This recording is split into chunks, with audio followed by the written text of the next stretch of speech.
Hello বন্ধুরা, আজকে আমরা শুনব একটি ১৬ বছর বয়সী মেয়ের গল্প। কিভাবে সে ভালোবাসার আসল অর্থ খুঁজে ফেলে। রোম্যান্স ড্রামায় ভরপুর এই ইন্দোনেশিয়ান মুভির নাম দিলান 1990। আর দেরি না করে চলুন গল্পটি শুনে আসি। গল্পটি শুরু হয় ইন্দোনেশিয়ার রাজধানী জাকার্তায়। গভীর রাতে পুরো শহর যখন ঘুমিয়ে, তখন এই মেয়েটি নিজের জীবনের গল্প লিখতে বসে। সে বলতে থাকে তার নাম মিলিয়া, তার বাবা একজন আর্মি অফিসার আর মা একজন সুরকার। ১৯৯০ সালে তার বাবার বদলির কারণে তারা বেন্ডুং যায়, আর সেখানেই মিলিয়ার জীবনে অনেক বড় পরিবর্তন আসে। মিলিয়া সেখানের একটি হাই স্কুলে ভর্তি হয়। একদিন স্কুলে যাওয়ার সময় একটি ছেলে বাইক নিয়ে তার সামনে আসে। ছেলেটি মিলিয়াকে বলে, আমি তোমার ভবিষ্যৎ পড়তে পারছি। মিলিয়া তখন জানতে চায় তার ভবিষ্যৎ কি। তখন ছেলেটি বলে আজকে ক্যান্টিনে তাদের আবার দেখা হবে। এরপর সে মিলিয়াকে তার বাইকে লিফট দিতে চাইলে মিলিয়া মানা করে দেয়। ছেলেটি বলে আজকে মানা করলেও একদিন মিলিয়া ঠিকই তার বাইকে বসবে। এই বলে সে চলে যায়। এরপর টিফিনে মিলিয়া ছেলেটির সাথে দেখা হয়ে যাওয়ার ভয়ে আর ক্যান্টিনে না গিয়ে তার বন্ধুদের সাথে কথা বলছিল। তখন পিয়ান নামের একটা ছেলে এসে মিলিয়াকে একটি চিঠি দিয়ে যায়। সেখানে লেখা ছিল, আজকে ক্যান্টিনে দেখা না হলেও আগামীকাল তাদের অবশ্যই দেখা হবে। মিলিয়া বুঝতে পারে এটা বাইকের সেই ছেলেটার চিঠি। কিন্তু পরের দিন ছিল রবিবার। মিলিয়া বাসায় বসে জুতা পরিষ্কার করছিল। তখন মেইড এসে জানায় তার সাথে কেউ দেখা করতে এসেছে। মিলিয়া দরজা খুলে দেখে সেটা আর কেউ নয়, সেই বাইকার ছেলেটি তাকে একটা খাম দেয়, কিন্তু তখনই খুলতে মানা করে। মিলিয়া মরিয়া হয়ে জিজ্ঞেস করে সে কিভাবে তার ঠিকানা জানে। ছেলেটি বলে সে মিলিয়ার বার্থডেও জানে। এরপর তারা সালাম দিয়ে চলে গেলে মিলিয়া নিজের রুমে গিয়ে খামটি খুলে দেখে সেখানে কিছু হাবিজাবি এঁকে ছেলেটি তাকে প্রতিদিন স্কুলে যাওয়ার জন্য ইনভাইট করছে। তখনই মিলিয়ার কল আসে, আর সেটা ছিল মিলিয়ার বয়ফ্রেন্ড বেনির কল। মিলিয়া বেনির সাথে কথা বললেও সে সারাদিন সেই চিঠির কথা ভেবেই হাসতে থাকে। পরের দিন স্কুলে গেলে মিলিয়া জানতে পারে ছেলেটির নাম দিলান। সে একটি বাইক গ্যাংয়ের লিডার। কিন্তু স্কুল ছুটির পর ছেলেটি আবার তার কাছে এসে জিজ্ঞেস করে মিলিয়াকে মাইক্রোবাস করে যাবে কিনা, তাহলে সেও তার সাথে যাবে। তখন মিলিয়া বলে তোমার তো বাইক আছে। দিলান বলে সেটা ব্যাপার না। তারপর দিলানও মিলিয়ার সাথে মাইক্রোতে উঠে তার পাশে বসে আর বলতে থাকে, মিলিয়া তুমি অনেক সুন্দর, কিন্তু আমি এখনও তোমার প্রেমে পড়িনি। কিন্তু বিকেলে কি হবে সেটা কে জানে। এরপর বাসটি মিলিয়ার বাসার কাছে আসলে দিলানও সেখান থেকে নেমে পড়ে। কিন্তু যখন দিলানের বাস আসে মিলিয়া তাকে যেতে বলে। দিলান বাসের কাছে গেলেও বাসে ওঠে না। সে মিলিয়ার দিকে তাকিয়ে হাসে। এর পরের বাসটিতে করে চলে যায়। মিলিয়া আনমনে দিলানের কথা ভাবতে ভাবতে বাসায় চলে যায়। পরের দিন মিলিয়া তখন তার বন্ধু নন্দনের সাথে কথা বলছিল। তখন রানী সে তাকে একটা চিঠি দেয়। চিঠিটা দিলানের দেওয়া। সেখানে সে বলেছে, গতকাল বিকেল থেকে আমি অফিসিয়ালি তোমার প্রেমে পড়েছি, ইতি দিলান। এরপর টিফিনে মিলিয়া, রান, নন্দন সহ কিছু ফ্রেন্ড মিলে খেতে বসেছিল। তখন সেখানে দিলান চলে আসে আর নন্দনকে বলে, তুমি কি জানো আমি মিলিয়াকে অনেক পছন্দ করি, কিন্তু বলতে পারছি না। নন্দন মিলিয়ার দিকে একবার তাকিয়ে বলে, তুমি তো এখনই বলে দিলে। দিলান বলে, ধুর বোকা, আমি তো তোমাকে বললাম। এরপর দিলান চলে যায়। মূলত নন্দন মিলিয়াকে পছন্দ করত, আর তাই দিলানের কথা শুনে সে জেলাস হতে শুরু করে। এরপর দিলান মিলিয়ার ক্লাসে চলে আসে আর মিলিয়ার পাশে গিয়ে বসে। সে মিলিয়ার থেকে কাগজ কলম নিয়ে 5 জনের নাম লিখে। এরপর 4 জনের নাম কেটে দেয়, শুধু শেষে লেখা থাকে তার নাম। মিলিয়া তাকে এমন করার কারণ জিজ্ঞেস করলে দিলান বলে, তারা সবাই তোমাকে পাওয়ার চেষ্টা করলেও সবাই ফেল করেছে। মিলিয়া বলে, তুমি কি পাশ করেছ? দিলান বলে, করব। এরপর স্কুল ছুটির পর দিলান আবারও মিলিয়ার কাছে আসে আর বলে, আজ রাতে আমি তোমাদের বাড়িতে যাব। মিলিয়া তাকে মানা করে, কারণ তার বাবা খুব স্ট্রিক্ট। কিন্তু দিলান তার কথায় অনড় থাকে। রাতে মিলিয়া যখন খেতে বসে তখনই কলিং বেল বেজে ওঠে। মিলিয়ার বাবা দরজা খুলে। মিলিয়া উকি দিয়ে দেখে এটা দিলান। মিলিয়ার বাবাকে কিছু বলে দিলান চলে যায়। মিলিয়ার বাবা দরজা লাগিয়ে এসে বলে, মিলিয়ার স্কুল থেকে একটা অদ্ভুত ছেলে এসেছে, তাদের ক্যান্টিনে নাকি নতুন মেনু অ্যাড হয়েছে, সেটাই বলতে এলো।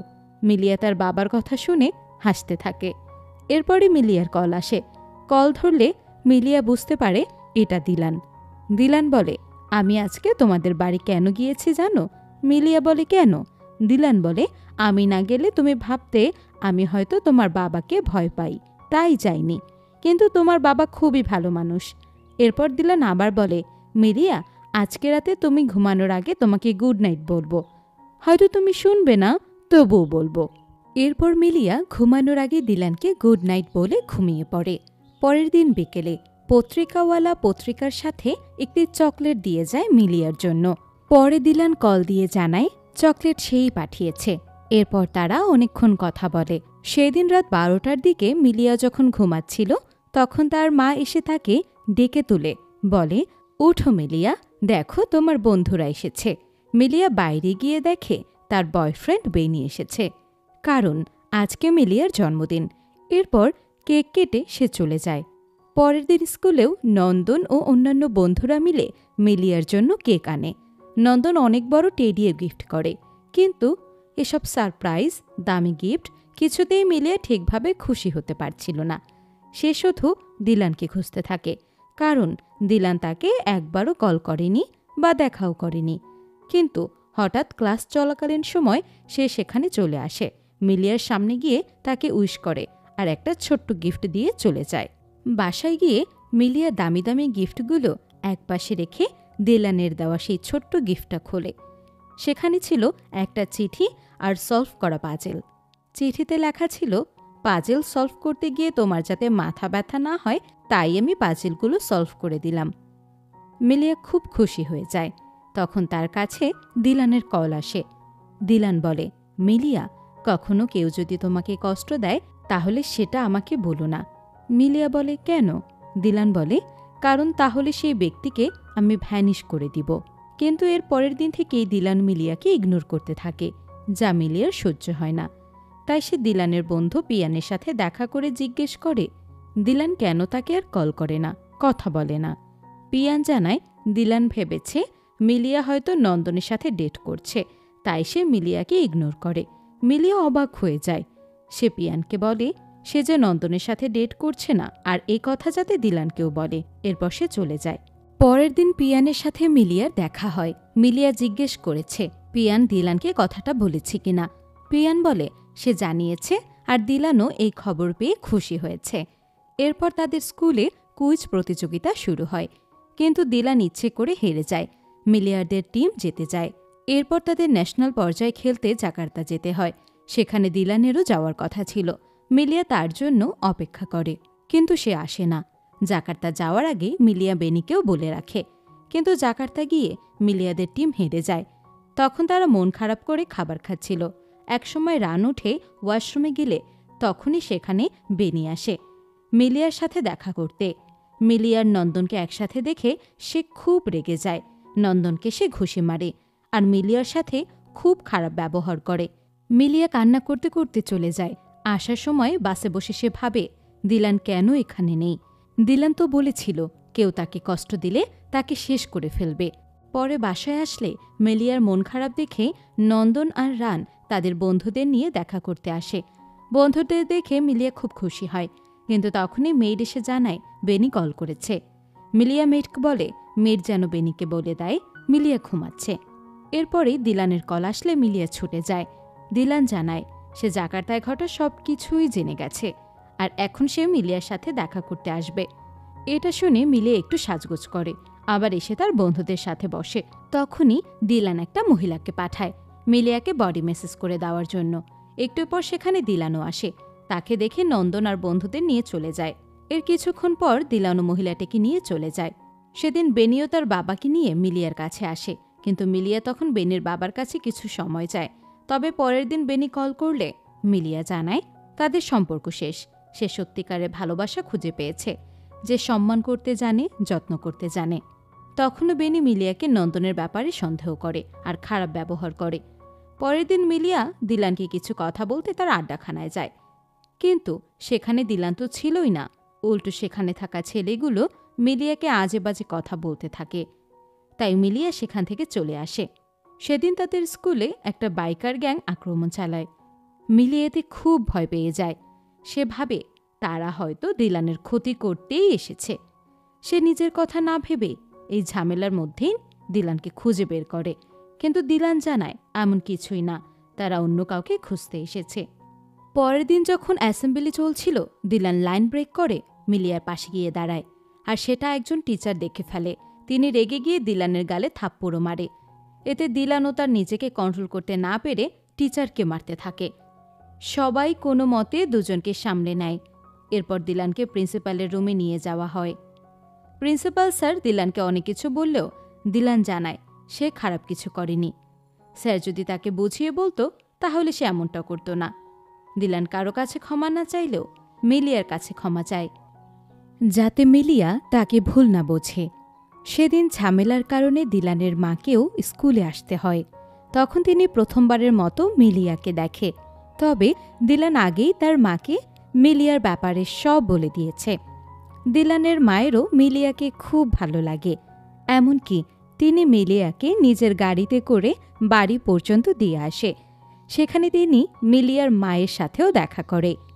তারা দুজনেই একে অপরের ব্যবহারে খুশি হয়, এমনকি মিলিয়ার দিলানের সম্পর্কেকেও খুব পজিটিভলি নেয়। মিলিয়া এতে খুব খুশি হয়ে যায় আর দিলানকেও কলেজ সব জানায়। পরের দিন দিলান মিলিয়াকে স্কুলে যেতে দেয় না, বরং তার বাইকে করে ঘোরার জন্য অফার করে। মিলিয়াও রাজি হয়ে যায়। সে জানে না কোথায় যাচ্ছে, কোথায় যাবে। তবুও সেদিন পুরোটা বিকেল মিলিয়ার খুব ভালো যায়। সন্ধ্যায় দিলান তাকে বাড়ি পৌঁছে দিয়ে যায়। সেখানে তখন দিলান মিলিয়ার হোম টিউটর আদি সম্পর্কে জানতে পারে, তবে কিছু না বলে চলে যায়। মিলিয়া ঘরে এসে খাবার খেয়ে গোসল করে পড়তে বসে। পরের দিন মিলিয়ার বয়ফ্রেন্ড হাইতি জানায় দিলান সেই দিনের আক্রমণ করা বাইকার গ্যাংয়ের উপর হামলা করার প্ল্যান করছে। তখন মিলিয়া হাইতিকে দিয়ে তাদের আড্ডাখানায় যায় আর দিলানকে বলে, আমি তোমার সাথে ঘুরতে যেতে চাই। দিলান বলে, কখন? মিলিয়া বলে, এখনই।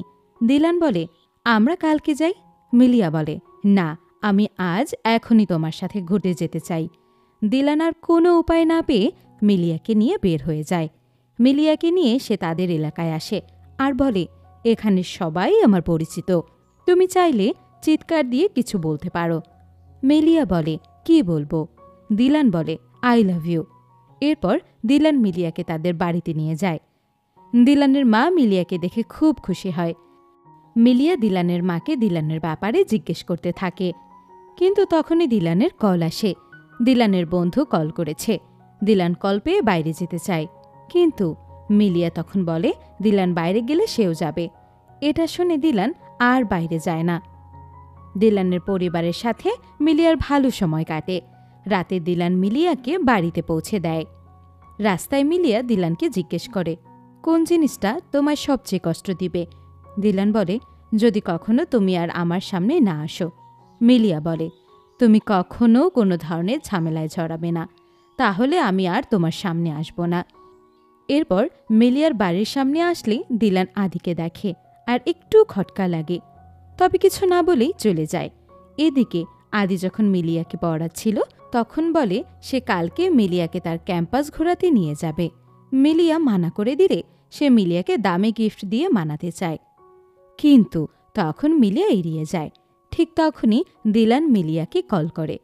মিলিয়া আদির বলা কথা দিলানকে বলে দেয়। দিলান সাফ মানা করে দেয়। মিলিয়াও প্রমিস করে সে যাবে না। এরপর দিলান মিলিয়াকে দুটি স্ট্যাম্প আনতে বলে ফোন রেখে দেয়। পরের দিন আদি মিলিয়ার বাবাকে বলে সে মিলিয়াকে তার ক্যাম্পাস ঘোরাতে নিয়ে যেতে চায়। মিলিয়ার বাবা এতে রাজি হয়ে যাওয়ায় মিলিয়া আর কিছুই বলতে পারে না। বাধ্য হয়ে আদির সাথে ঘুরতে বের হলেও তার মন পড়ে থাকে দিলানের কাছে। সে যে দিলানকে প্রমিস করেছিল, দিলান কি তার উপর রাগ করবে? সে ভাবে এসব ব্যাপারে দিলানকে সে কিছুই জানাবে না। তবে বাড়ি ফিরে মেয়েদের কাছে জানতে পারে দিলান তাকে কল করেছিল, আর তখন মেয়ের দিলানকে বলে দিয়েছে যে মিলিয়া আদির সাথে ঘুরতে বের হয়ে গেছে। মিলিয়া খুব রিগ্রেট ফিল করতে থাকে। সে ঠিক করে দিলানকে সব খুলে বলবে, ক্ষমা চাইবে। তাই সে পরের দিন দিলানের আড্ডাখানায় যায়। এবারও সে সেখানে দিলানকে পায় না, আর এবার দিলানের বন্ধুরা আরও বেশি অপমান করে, কারণ সে নাকি দিলানের লাইফ কন্ট্রোল করছে। মিলিয়া এবার রেগে আনহার নামে ছেলেটির কলার ধরে টান দেয়। ছেলেটি রেগে মিলিয়াকে থাপ্পড় দিয়ে ফেলে। মিলিয়া কান্না করতে করতে সেখান থেকে চলে যায়। আনহার মিলিয়ার ক্লাসরুমে এসে তার কাছে ক্ষমা চায়, কিন্তু মিলিয়া কোনো কথাই বলে না। তবে দিলান সেই ঘটনা জেনে যায় আর পুরো স্কুলের সামনে তাকে মারতে থাকে। মিলিয়া এসে কোনো মতে তাকে থামায়। এরপর তাদের প্রিন্সিপাল স্যারের রুমে নিয়ে গেলে দিলান জানায়, শুধু আনহার কেন, প্রিন্সিপাল স্যারও যদি মিলিয়ার গায়ে হাত তুলে তাকেও আমি ছাড়ব না। এরপর সে মিলিয়ার হাত ধরে তাদের আড্ডাখানায় নিয়ে আসে। সেখানের মহিলাটি মিলিয়াকে ঔষধ এনে দেয় দিলানকে লাগিয়ে দেওয়ার জন্য। দিলান বলে এসব ঔষধে তার কিছুই হবে না, বরং একটি কিস পেলেই সে ভালো হয়ে যাবে। মিলিয়া আশেপাশে তাকিয়ে দেখে সেখানে কেউ নেই, তাই সে দিলানকে কিস করে দেয়। দিলান হেসে ফেলে। এরপর মিলিয়া দিলানকে সরি বলে, কারণ সে প্রমিস রাখতে পারেনি। দিলান বলে সে রাগ করেনি। এরপর দিলান মিলিয়াকে স্ট্যাম্পের কথা বলে।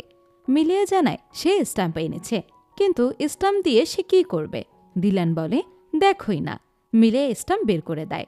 দিলান তখন একটা কাগজে লেখে, ঘোষণা, আজকে থেকে আমরা দুজন অফিসিয়ালি ডেট করতে শুরু করেছি, আর কোনো কিছুই আমাদের মাঝে আসতে পারবে না।